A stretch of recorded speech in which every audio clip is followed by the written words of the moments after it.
பிரியர்கள் அனைவருக்கும் வணக்கம். நீங்கள் பார்த்துட்டு இருக்கிறது ஃபுட்டி தமிழா சேனல். நான் உங்கள் உமா முருகேசன். இன்னைக்கு நம்ம இந்த வீடியோவில் என்ன செய்ய போகிறோம் அப்படின்னு பார்த்தீங்கன்னா, ரொம்ப சிம்பிளான டேஸ்டியான ஜூஸியான ஒரு ஸ்வீட் தாங்க நம்ம செய்ய போகிறோம். இது குழந்தைங்களுக்கு ரொம்பவே பிடிக்கும். அது என்ன அப்படின்னு பார்த்தீங்கன்னா, ரவை மடக்கு பூரி நம்ம செய்ய போகிறோங்க. இந்த மடக்கு பூரி செய்யறதுக்கு ரொம்ப ஈஸியாக செஞ்சுக்கலாம். அது எப்படி செய்யறது அப்படிங்கிறத ஃபுல் அண்ட் ஃபுல்லாக இந்த வீடியோவில் சொல்லியிருக்கேன். வீடியோவை கடைசி வரைக்கும் பாருங்கள். ஃபுட்டி தமிழா சேனலுக்கு சப்ஸ்கிரைப் பண்ணலைன்னா சப்ஸ்கிரைப் பண்ணிக்கோங்க. கூடவே ஒரு பெல் பட்டன் வரும், அதை கிளிக் பண்ணிக்கோங்க. அப்போ தான் நான் போடுற ஒவ்வொரு வீடியோஸும் உங்களுக்கு உடனுக்குடன் நோட்டிஃபிகேஷன் வரும். அது கூடவே ஃபேஸ்புக், இன்ஸ்டாகிராமில் நம்ம ஃபுட்டி தமிழா பேஜை ஃபாலோ பண்ண மறந்துடாதீங்க. வாங்க வீடியோக்குள்ளே போகலாம். 40க்கும் மேற்பட்ட மசாலா வகைகள், ஊறுகாய் வகைகள், வத்தல் வகைகள் அனைத்தும் வீட்டு முறையில் தரமாகவும் சுவையாகவும் தயாரித்து நான் கொடுத்துட்ருக்கிறேன். இது உலக நாடுகள் அனைத்துக்குமே நம்ம கொரியர் மூலமாக அனுப்பி வச்சுட்ருக்கிறோம். இது தேவைப்படுறவங்க கீழே இருக்கிற வாட்ஸ்அப் நம்பருக்கு வாட்ஸ்அப் பண்ணுங்கள். ரவை மடக்கு பூரி செய்ய தேவையான பொருட்கள்: வெள்ளை ரவை 1/2 கிலோ, சர்க்கரை 1/2 கிலோ, வெனிலா எசன்ஸ் 1 டீஸ்பூன், நெய் 100 கிராம், உப்பு சிறிதளவு. மடக்கு பூரி செய்யறதுக்கு நம்ம எடுத்து வச்சிருக்கிற ரவையை மிக்ஸி ஜாரில் சேர்த்துட்டு நைஸாக அரைச்சி எடுத்துக்கலாம்.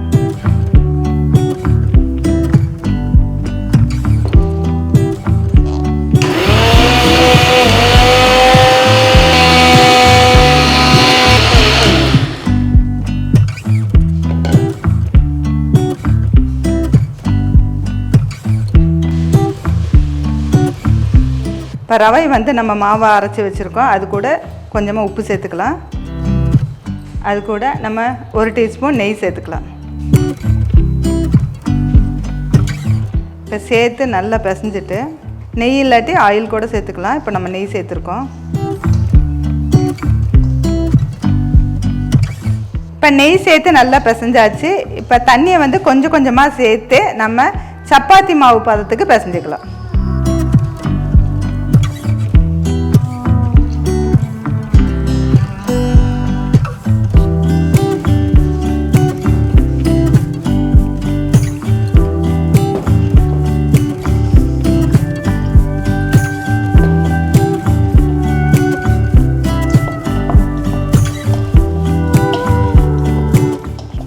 ரொம்ப கெட்டியாக பிணைஞ்சிட்டோம்னா ரவை ஊறும்போது ரொம்பவுமே திக்காயிடும். அதனால் கொஞ்சம் இலக்கமாக பிசையணும்.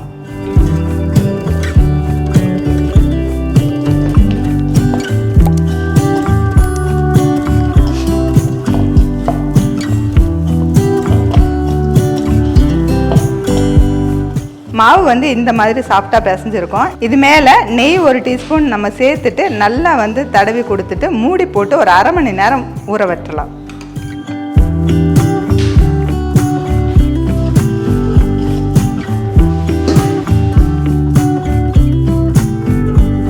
இப்போ நம்ம மாவு பிசைஞ்சு வச்சுட்டு 1/2 மணி நேரம் ஆயிடுச்சு. ஓப்பன் பண்ணி பார்க்கலாம்.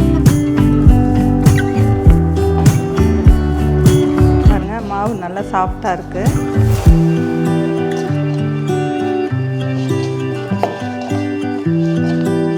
மறுபடியும் இப்படி நல்லா பிசைஞ்சிக்கலாம். மாவு நல்லா பிசைஞ்சு வச்சுருக்கோங்க. இதை நம்ம இந்த சைஸில் உருண்டைகளாக எடுத்துடலாம்.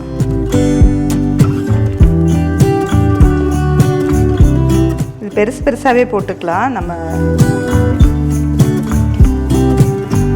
இதை நம்ம பெரிய சப்பாத்தியாக தேய்க்கிறோம். ஒன்றா நம்ம சப்பாத்தி கட்டையில் வச்சு தேய்க்கலாம், இல்லைன்னா கிச்சன் கவுண்டர் டாப்பை க்ளீன் பண்ணிவிட்டு அதில் வச்சு தேய்க்கலாம். நான் இந்த டேபிள் மேலேயே வச்சு தேய்ச்சிக்கிறேன். இதையே க்ளீன் பண்ணியிருக்கோம், இதிலே வச்சு தேய்ச்சிக்கிறேன்.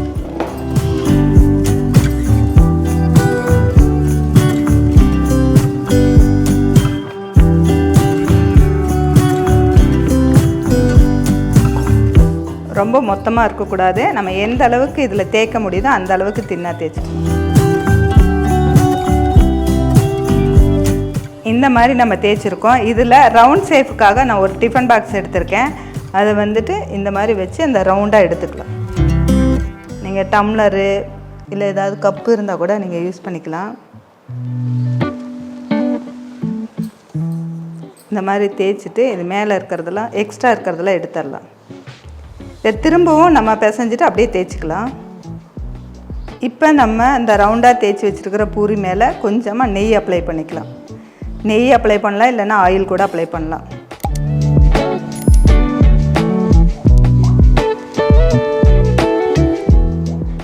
இது மேலே கொஞ்சம் மைதா மாவு வந்து நம்ம அப்படியே டஸ்ட் பண்ணிக்கலாம். கையில் தூவலாம், இல்லைன்னா இந்த மாதிரி ஒரு ஜல்லடை வச்சு தூவினிங்கன்னா எல்லா பக்கமும் ஆகும். ஈவனாக எல்லா பக்கமும் போடுற மாதிரி இருக்கும். இப்போ இதை வந்து இப்படி மடிச்சுக்கலாம். எல்லாத்தையுமே இந்த பாதியாக மடிச்சுக்கலாம்.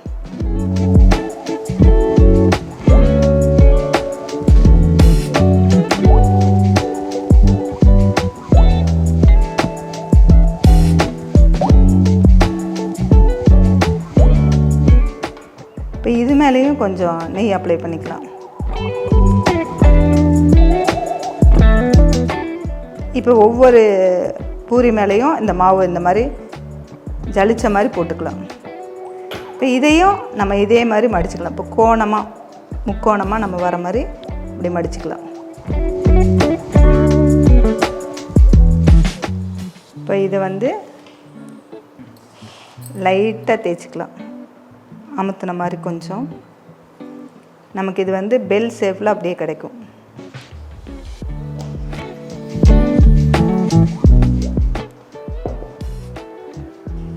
இப்போ வந்து இந்த அளவுக்கு நம்ம தேய்ச்சி வச்சுருக்குறோங்க. இந்த பக்கம் அடுப்பில் வந்து எண்ணெய் சூடாகிட்டுருக்கு. எண்ணெய் வந்து மீடியம் ஹீட்டில் தான் இருக்கணும், ரொம்ப ஹீட்டாக இருக்கக்கூடாது.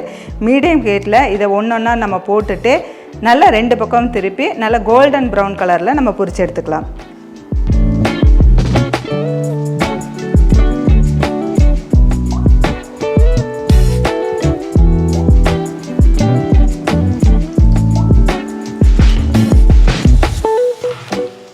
அடுப்பும் வந்து மீடியம் ஃப்ளேமில் தான் இருக்கணும். எண்ணெயும் வந்து மீடியம் ஹீட்டு தான் இருக்கும். இப்போ பாருங்கள், போட்டதெல்லாம் ஒன்று ஒன்றா மேலே எந்திரிச்சு வருது.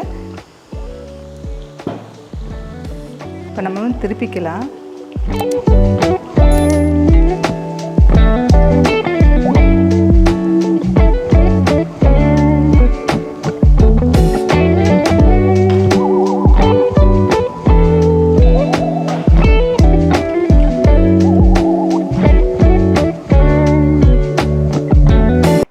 மடக்கு பூரி வந்து ரெடி ஆகிடுச்சுங்க. அடுத்தது ஸ்வீட்டுக்காக நம்ம எடுத்து வச்சுருக்கிற சர்க்கரையை ஒரு பேனில் சேர்த்துட்டு 1/2 கப்பு தண்ணி சேர்த்துட்டு நல்லா கொதிக்க விடணும். ஒரு கம்பி பதம் வந்தவொடனே அடுப்பு ஆஃப் பண்ணிடலாம்.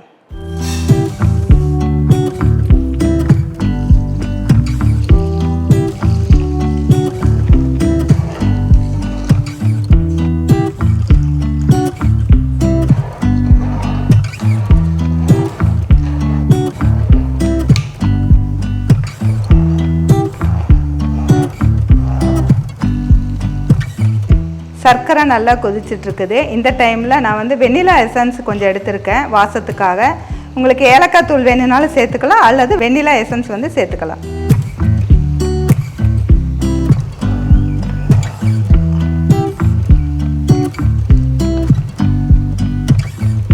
பாகு சூடாக இருக்கும்போதே இந்த ரவை மடக்கு பூரியை இதில் சேர்த்துக்கலாம்.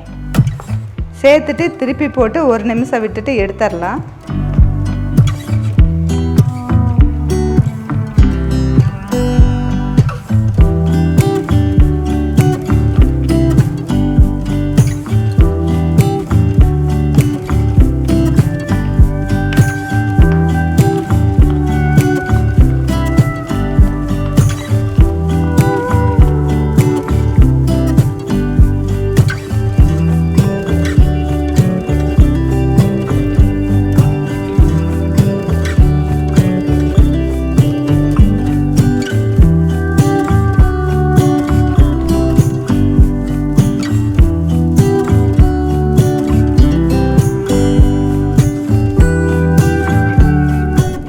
நம்ம ரொம்ப ரொம்ப ஈஸியான டேஸ்டியான ஜூஸியான ரவை மடக்கு பூரி நம்ம செஞ்சுருக்கோங்க. இது சூடாக இருக்குது. சூடு ஆறுனதுக்கப்புறம் எடுத்து நீங்கள் ஒரு பாத்திரத்தில் போட்டு வச்சுக்கலாம். இது குழந்தைங்க கேட்கும்போது எடுத்து கொடுத்து பாருங்கள், ரொம்பவே விரும்பி சாப்பிடுவாங்க. எந்த ஸ்நாக்ஸும் இல்லைங்கும் போது வீட்டில் இருக்கக்கூடிய பொருளை வச்சு இந்த மாதிரி ஒரு சிம்பிளான ஸ்வீட்டை நீங்கள் செஞ்சுக்க முடியும். இந்த வீடியோ உங்களுக்கு பிடிச்சிருந்ததுன்னா லைக் பண்ணுங்கள், ஷேர் பண்ணுங்கள். வீடியோ பற்றின கருத்துக்களை கமெண்ட் செக்ஷனில் கமெண்ட் பண்ணுங்கள். ஃபுட்டி தமிழா சேனலுக்கு சப்ஸ்கிரைப் பண்ணிக்கோங்க. மீண்டும் அடுத்த வீடியோவில் சந்திக்கலாம்.